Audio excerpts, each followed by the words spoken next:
How can the CCP, America's #1 threat, be allowed to buy their way into influence over American citizens? When the big scandal between Democrat Congressman Eric Swalwell and the CCP spy Fang Fang first broke last December, the mainstream media ignored it. CNN devoted only 3 minutes and 16 seconds to the news. ABC, CBS, NBC, and MSNBC had zero coverage on it. Have you ever wondered why? Well, after you take a look at the intricate relationships between these legacy media companies and the Chinese Communist Party, it is easy to understand the oddities we see here. However, we should all remember what really makes a media company prosperous and lasting is its values and the trust it earns from their audience. Now, as more behind-the-scenes deals are surfacing, audiences are leaving for more truth-telling alternatives. This is evident with the recent decline in views of these legacy media. If they don't correct their path quickly, they may be facing extinction. Well, that's it for today, my friends. CNN is one of the largest American cable news network and is also a leader in mainstream fake news. Since the 2020 election, the negative press has increased immensely for CNN. In November 2020, it was reported that AT&T, CNN's parent company, was looking to sell the cable news station to pay off its massive $150 billion debt. In December, Project Veritas released its recording of CNN's 9 a.m. conference calls with its president, Jeff Zucker, and his senior staff for 1 whole month. It exposed many of their biased agendas, including demoralizing Trump and calling his competitor Fox News racist. And I think that we cannot just let it be normalized. He is all over the place and acting erratically, and I think we need to lean into that. Yeah, I was just going to say, if you're going to talk about the story, I think it's unavoidable that you have to talk about the naked racism of Tucker Carlson. Because that's really what drove this anti-diversity push. Trump watches Tucker Carlson's show and then reacts. And just as sort of the white supremacy hour they have on Fox News every night, I think you can't disconnect the two. On January 12th, CNN announced that CNN Airport Network will end its operation on March 31st, 2021. The airport network was launched in 1991 and included portions of news and other Warner Media networks across 58 airports in the country. The cancellation is due to the decline in travel amid the pandemic and all the new ways people are consuming news on their personal devices today. CNN President Zucker stated that the shutdown of the airport network was due to the steep decline in airport traffic because of COVID-19. But CNN doesn't seem to be that upset about China's handling of the virus which caused the outbreak in the first place. In fact, CNN has helped the Chinese Communist regime with promoting its virus propaganda. In March 2020, when the coronavirus just hit America, Tucker Carlson of Fox News slammed CNN, saying that the network's downplaying of China's role in the pandemic is not enough, but they were parroting CCP's propaganda. Carlson showed a clip of CNN praising China for sending ventilators and masks to Europe to rescue their healthcare system. It was China that came to the rescue as Italy shook, sending medical personnel, 9 pallets of ventilators, electrocardiographs, and tens of thousands of masks, all desperately needed by a healthcare system in crisis and appreciated by Italians stuck at home singing China's praise. On the issue of the origin of the CCP virus, CNN anchor Chris Cuomo, the brother of New York Governor Andrew Cuomo, was already helping the CCP exonerate themselves back in March of 2020. The idea, well, it did come from China. Then why doesn't Fauci and other top health officials, why don't they call it that? You know why? Because it could have come from anywhere. Cuomo also questioned whether the virus was already in the U.S. as early as of October 2019, which was the peak of the flu season. Cuomo's comments, of course, made Beijing very excited.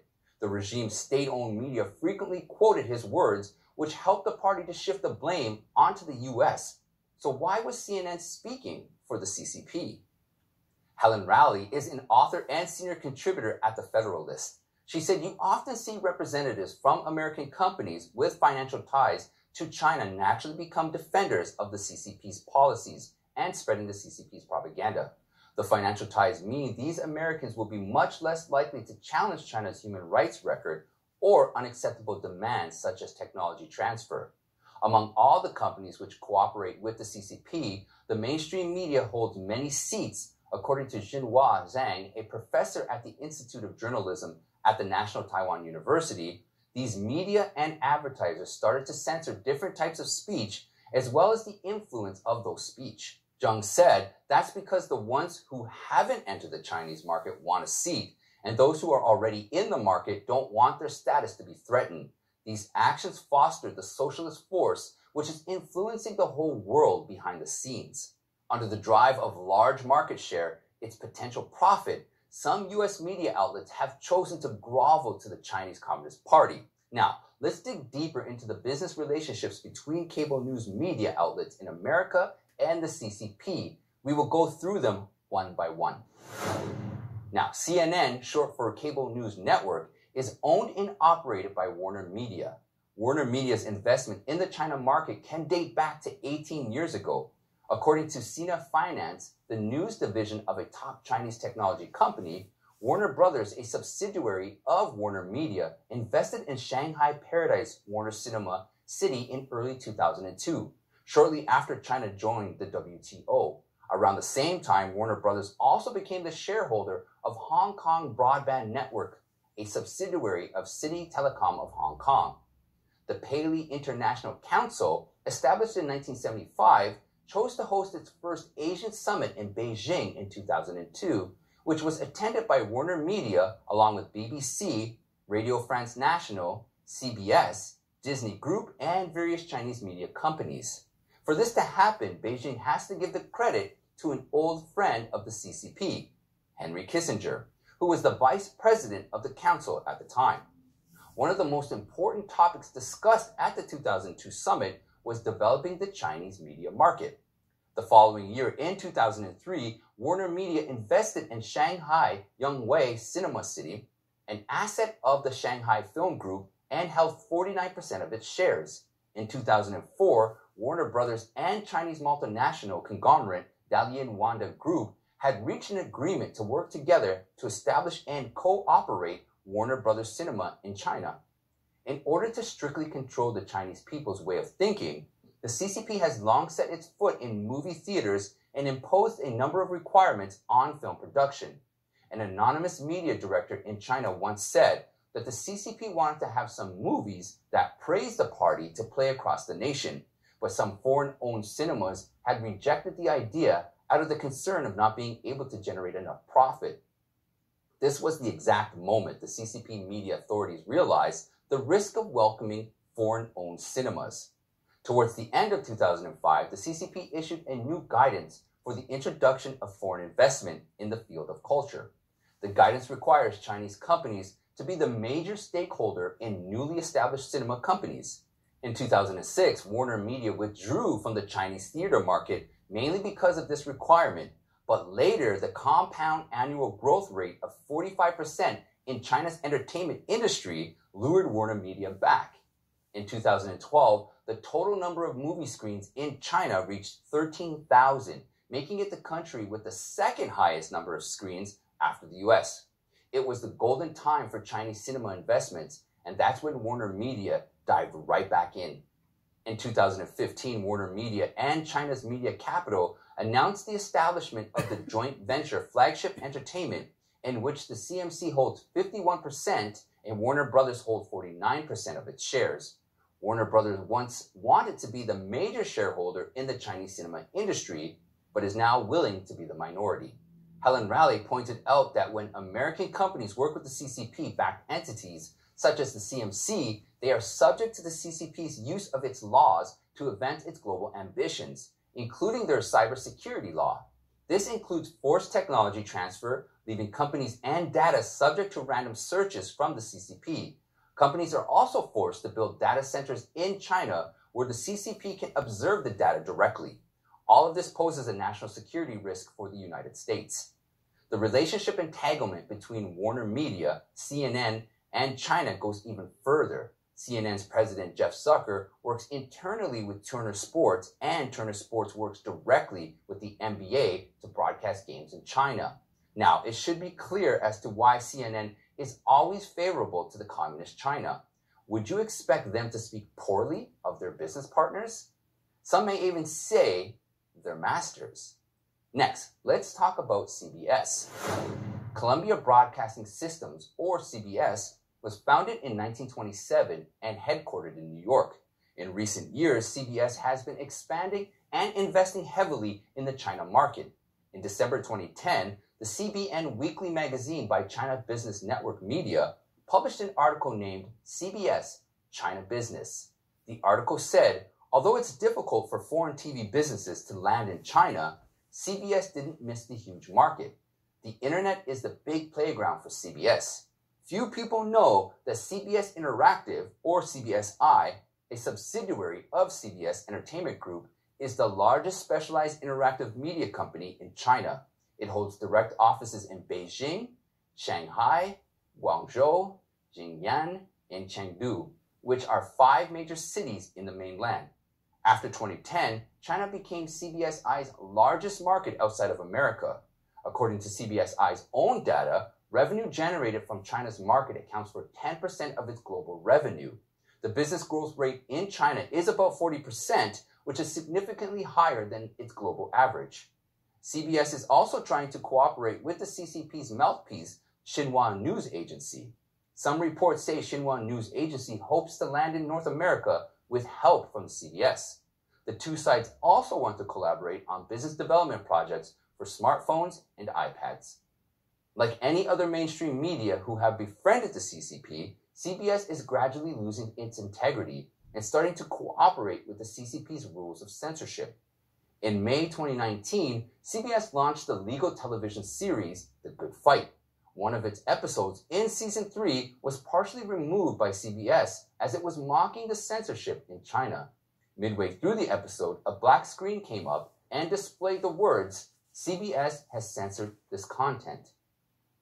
By doing that, CBS was telling the world that if you want to do business in China, you need to know how to flatter the CCP and comply with their rules of censorship.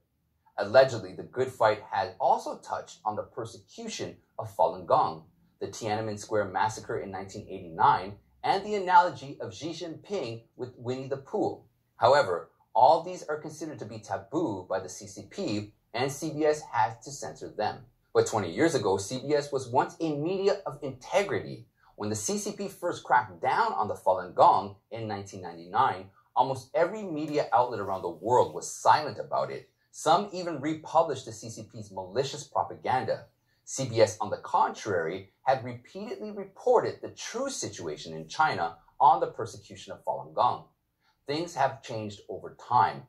Once you decide to work with the CCP out of monetary interest or the proverbial signing of your soul to the devil, you will have to leave all your moral integrity and principles behind. Now, let's take a look at ABC. The American Broadcast Company, or ABC, was acquired by Walt Disney in 1996. Disney has a deep-rooted financial stake in the Chinese economy controlled by the CCP. In November 2009, the Chinese government approved plans to create Disney World theme park in Shanghai. The project cost approximately $3.6 trillion with financial help from several large Chinese state-owned enterprises. After construction was completed, Disney only retained 43% of the property, while the Communist Party-controlled Shanghai Shandai Group took the remaining 57%. ABC also owns the sports cable channel ESPN. In 2019, during the Hong Kong pro-democracy movement, Houston Rockets general manager Daryl Morey posted a tweet saying, "Fight for freedom, stand with Hong Kong." The tweet immediately received enormous backlash among Chinese media. Tencent's holding, the massive Chinese conglomerate that operates as the exclusive official digital partner of the NBA in China, announced that it will indefinitely suspend media coverage of anything related to Morey. The Rockets, who were the second most popular NBA team in China, were threatened to be canceled along with the entire basketball association. Under the pressure of boycott from the Chinese market, the NBA chose to take the convenient non-political stance. It had Morey retract his tweet, and the association apologized to the Chinese fans, saying the NBA was extremely disappointed in Morey's inappropriate tweet. ESPN soon stood with the NBA to keep its financial position.